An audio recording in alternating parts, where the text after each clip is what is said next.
Hi there, I'm Colonel Matthew Packard, Chief of the Colorado State Patrol. Your safety and the safety of those around you should be top of mind throughout your trip.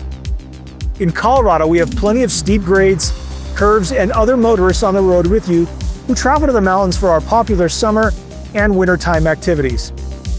Even if you drive carefully and follow all the rules, it's important to be prepared ahead of time by locating runaway truck ramps along your route, just in case you lose your brakes.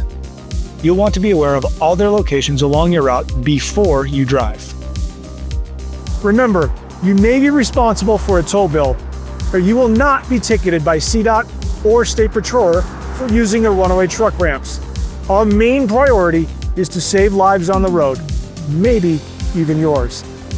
You will, however, be cited if you cause a crash or injure others on the road because you opted not to use the runaway truck ramp when you needed it. Thank you for being safe, and enjoy your drive through colorful Colorado.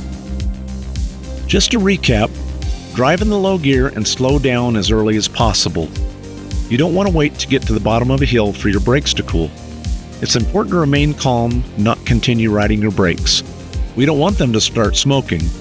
If you feel like you're in a situation where using the truck ramp is imminent, turn on your hazards, get in the right lane, and enter the truck ramp straight on.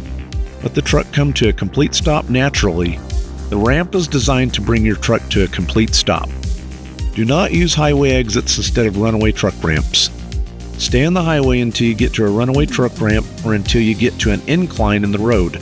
For example, if you're coming down west from the Eisenhower Tunnel and you have a brake failure, you'll want to avoid Silverthorne exit 205. Just past it is an incline in the roadway. If you lose your brakes, using the truck ramps is for your safety and others. And remember, as the chief said, you will not be ticketed by Colorado Department of Transportation or Colorado State Patrol for using the runaway truck ramps.